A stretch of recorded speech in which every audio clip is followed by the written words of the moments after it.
Hello everyone. A group of radio amateurs from Poland recently visited Sri Lanka and they spent about 15 days working on a DXpedition. They operated under the call sign 4S7 Sierra Papa Golf and made over 43,000 contacts on all bands. On their way back, Kamal 4S7 Alpha Bravo and myself sat with them and recorded this short video explaining some important things about DXpeditions and the best practices, maybe some tips and tricks on how to get your signal out. So enjoy the video where Janusz SP9FIH shares his experiences on DXpedition. Hopefully this will help you to be a good DXer and make as many contacts as possible across the bands. Enjoy the video. 73 and good luck from the Radio Society of Sri Lanka. So I am 4S7 Alpha Bravo, Kamal, and I have with me Janusz, one of my good friends from Poland, Sierra Papa 9, Foxtrot India Hotel. So he has been into a DXpedition in Sri Lanka in now March 2025. So I'm going to ask a few questions from him about his DXpedition and his experience with his nice 8-person team. And the call sign they got was 4S7 SPG Sierra Papa Golf. So they are I'm going to ask Janusz. First, Janusz, I'm very happy that you selected Sri Lanka for a DXpedition. And why did you select? You have been to many DXpeditions. I have seen your website. And why did you select Sri Lanka? It was last year when we make a meeting with local amateur radios, and we would like to go somewhere. And Sri Lanka was not very expensive.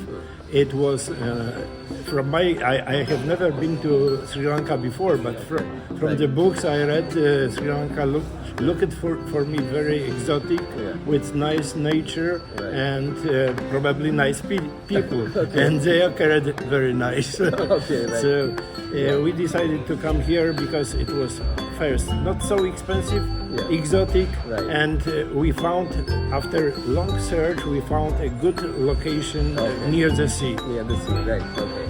So now I'm going to ask you a little bit more technical questions, right? Sri Lanka is surrounded by sea, and we have beaches all around Sri Lanka.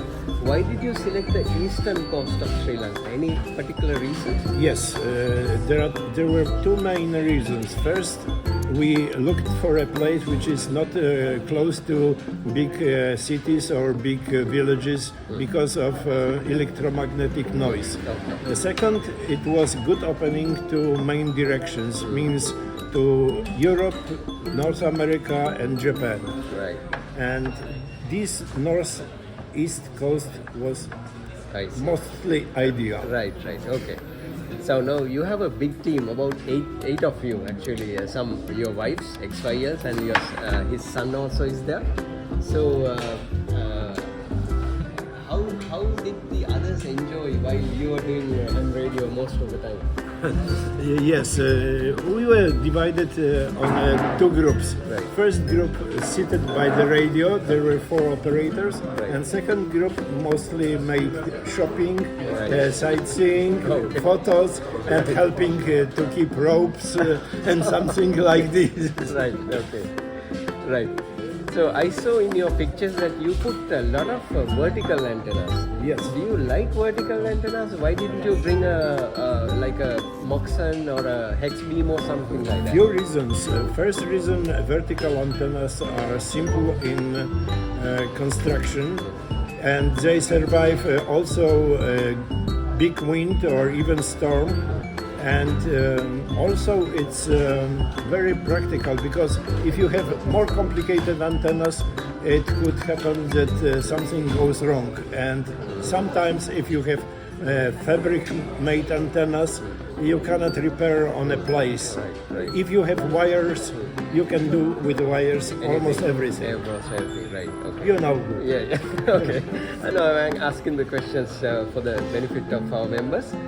And you said you have used about 4 transmitters in your team. right, exactly 4, let's say. So when you are transmitting, how did you avoid interfering to the other stations? Because everything is in a single room. How did you Everything manage? was in single room and no problems that antennas were close to each other. And they should be separated by long distance, but it was not possible. And we brought with us filters. It's one thing. Yeah. Second thing, we tried to reduce power. It was not all the time possible because Yeah. we had friends who like Yeah. big powers, but Right. to reduce power, it's also good. Okay.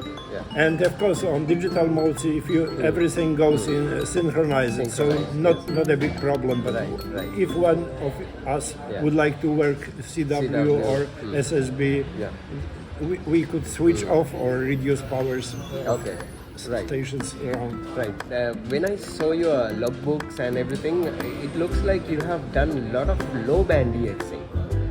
You have made a lot of people happy by doing 80 meters and 160 meters and 60 meters maybe, even 30 meters I saw. So in those bands, local noise is a big problem. How did you manage to receive the signals? Did you have any special antennas to receive? We had beverage, but it was not working all the time. I don't know, maybe some cows were crossing and they made some wrong things to our wires. Okay. But And they put beverages into the wires. yes, also. yes. It worked for 3 or 4 nights, but not as it should be on Right. Okay, normal conditions. normal conditions. I see. Yes. Okay.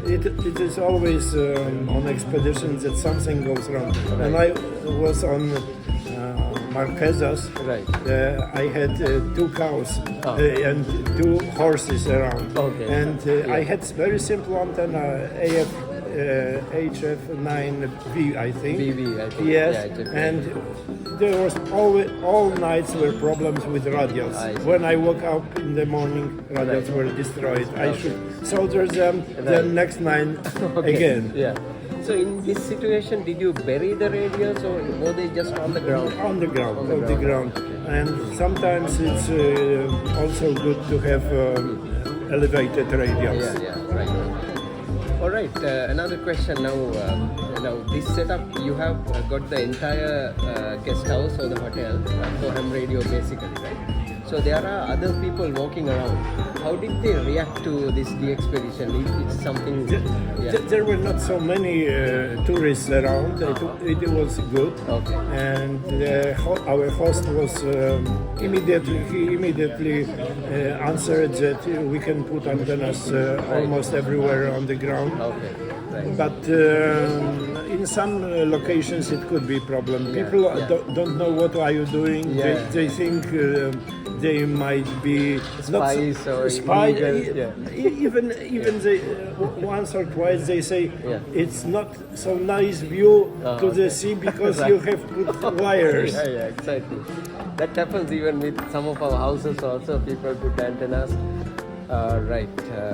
So, did you get a chance to see the countryside also? Did you visit other places? Yes, we visited a few natural resorts and few monuments, few temples, Buddhist temples. Right. They are very impressive. Right. Okay. And it's nice. Okay.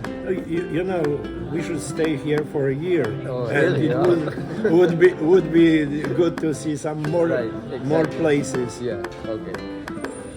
Right, Janusz, I'm very thankful to you for this short interview for our members of ham radio in Sri Lanka, especially to the young crowd. They will hopefully learn something from this discussion. I'm hoping that in coming future we will have some expeditions from Sri Lanka boys and we Oh, could right. hear them on the air. Right, exactly. Because we are getting older, as you see on the picture, and Okay. some new Yeah. blood should come to the Exactly, hobby. exactly. Actually, the Radio Society is doing a lot to get the new blood into the society, into the ham radio hobby. We are organizing so many outdoor events like Jamboree on there. We are having field trips to the lighthouse DXpeditions. So many things are happening even we are planning a visit to the airport also to see the transmission systems in the next few weeks. So likewise, we are doing a lot in Sri Lanka to get the new blood into the hobby, into the amateur radio. And I'm thankful to the whole team for sharing your experience with us, Janusz. I'm hoping that we will hopefully see you very soon again, maybe with another team to Sri Lanka. And I hope you will have a safe trip back to Poland. Thank you very much. Thank you very much. It was nice to meet you and to share some experience with your friends in Sri Lanka. Okay, thank you.